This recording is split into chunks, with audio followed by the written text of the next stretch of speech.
As a historian and from a historical context, give us some information about voting rights and voter suppression. The issue of voting rights and voter suppression in South Carolina is of extreme importance because most people today don't know that you had what was called the Reconstruction era immediately after the fall of the Confederacy and the end of slavery, in which African Americans were granted the vote through the 15th Amendment to the Constitution in 1870.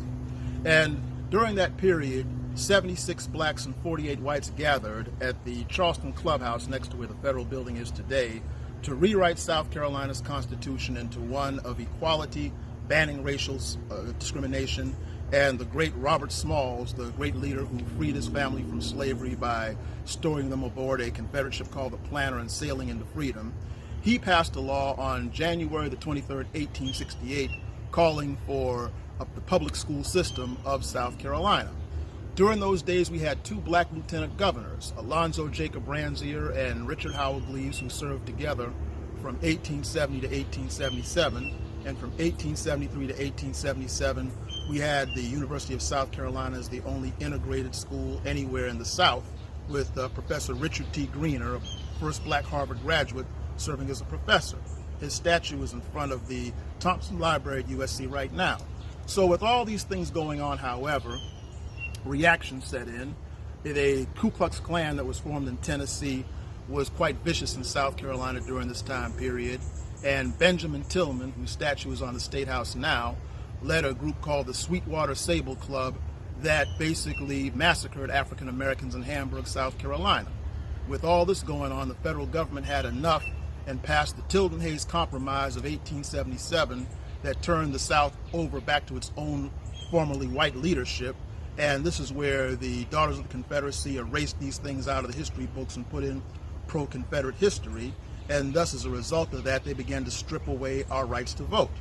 Now, since the 15th Amendment said that you couldn't refuse the person the right to vote because of race, they had little ways of getting around that by saying that a registrar had to determine whether you could vote or not. So they would have these rigged tests that they would use to fail black people to take their literacy test to vote while passing even illiterate white people.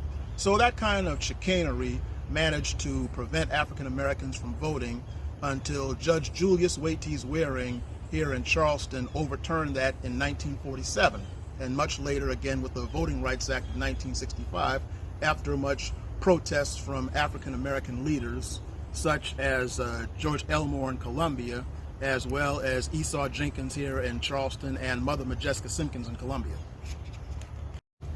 What can voters do today to ensure their voices are heard? One thing that voters can do today to prevent the current chicanery in voter suppression in many states that's happened since President Obama has become president as a means for this not to happen again is basically Dr. Martin Luther King said it best in his last book, Where Do We Go From Here?, when he essentially said that we have to always remember that whenever we're dealing with an adversary, we must be as armed with knowledge as they are. And by that I mean this.